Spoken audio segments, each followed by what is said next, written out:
Grinch today.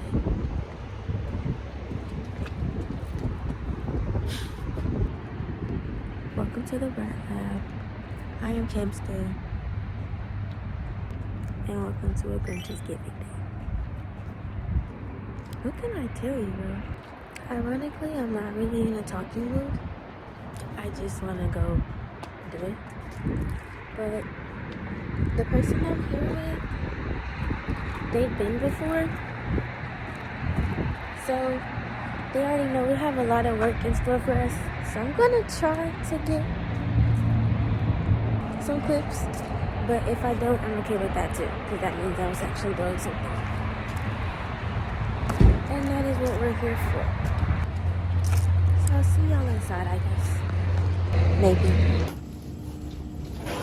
Hey friends, so just to tell you what was going on, because I really didn't get much clips because it was very fast paced, like she said, my friend I was with. But what you're looking at is what they do at the beginning. So really it's like close-knit people with the church or people that volunteer frequently should end up telling them, hey, come in the morning when the trucks come and they get all this set up, because that line.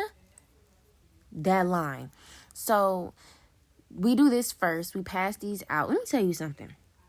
I wish I would have got a video of outside, but I didn't. That would have been hard to like block out plates and people and stuff like that. So it's like a hill of a sidewalk that leads up to the door. So it's kind of like a ramp. Everybody was taking like 2 carts. I can tell who's been there before and who hasn't, because they taking like 2 carts down the way. Mind you, I don't have very good upper body strength. And my coordination is iffy on certain days. And this was one of those iffy days. Girl, I almost ran off that ramp a few times. She was just like, just give it to me, bro. Just take 1. So she had 3 carts. Mind you, I can't do 2. How are you doing 3? I don't know. But I only had 1. I took it down there. They showed us how to pass it out to the cars and stuff. Certain cars get 2 carts and stuff like that. But they have to get approved for that up before arrival. Like, you can't just come be like, oh, I need 2 carts. Like, that's not how it works. What else is important? I guess I will show y'all what I was doing on the inside, because my friend was like, maybe you'll be more comfortable in there helping them. Because these carts that we're looking at, mind you, it goes all the way back to the other side of the room that you're looking at, ended up running out. So we have to make more and send them out as we're getting the empty carts back. So it was definitely I was working an assembly line for sure. But it was very fast paced. And I had fun. You just got to get the groove of it. And I know where I'm most useful. That's for sure. So now for the nitty gritty, the fun part. So I'm finna describe the assembly line. So this is where it started. I wish I would have got a picture of the door. But the door wasn't too far. Maybe 7 or 8 feet from here. So they pushed the cart by the door and lined it up. It was a man that was working the sweet section, which you're going to see in a second. He was pushing the cart towards me. He would grab one, push it towards me. I'm putting the oranges at the bottom, and the stuff at the top was just when we ran out.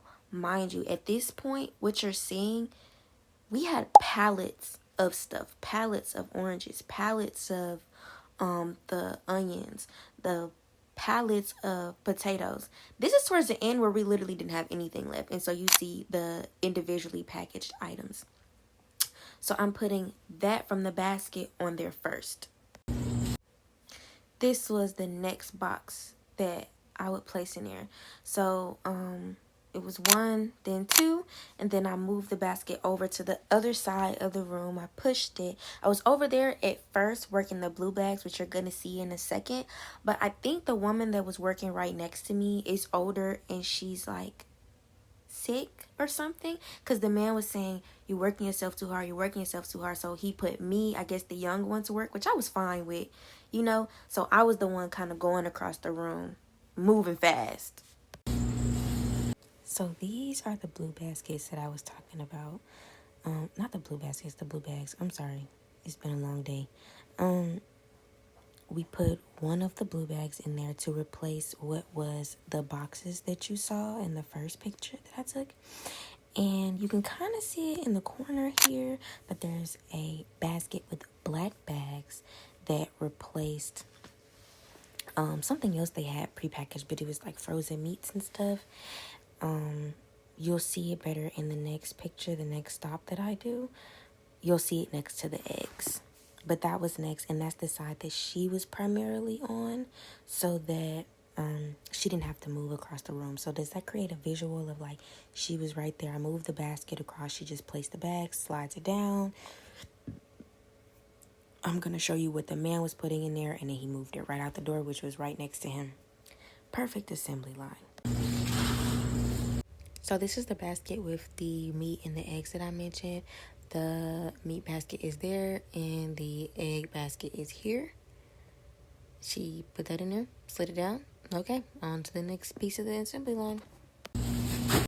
So this is the last piece of the assembly line, as I would call it.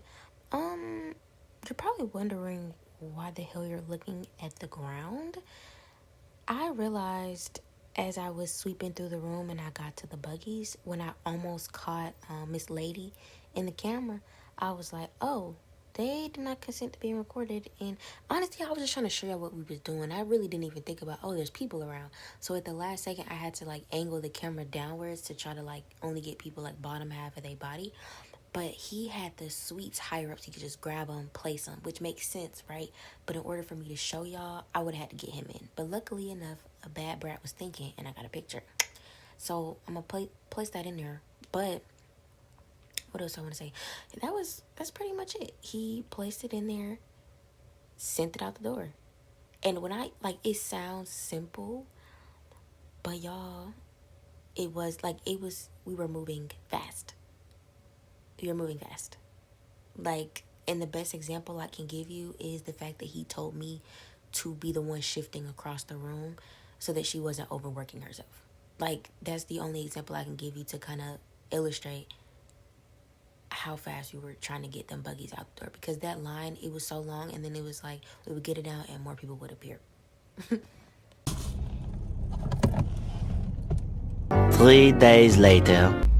Hello friends, it's me. We got bags back here. We're going to go donate clothes. We stopped to get food because says the bitch that don't really want to be in the vlog. Anyways, we finna go to Lost and Found thrift store, which is a thrift store in Atlanta that donates all their proceeds to their Lost and Found Youth Center, which is a center for displaced, homeless, LGBTQ youth, or just normal youth probably too. But yeah, and I like the message, so that's where we're gonna go. This is just donation part 1. We're gonna go a different day to donate some more stuff, but that's where we're on the way to now. So I'll see y'all when we get there. Hello friends, we made it. The sun is out. Jesus, the sun is really out today, so I just blinded myself trying to show y'all. But we're here. I'll show y'all the sign when I get out the car. We gotta carry the bags to the donation side. We're right here though, at the very front. We're just not gonna park down in there.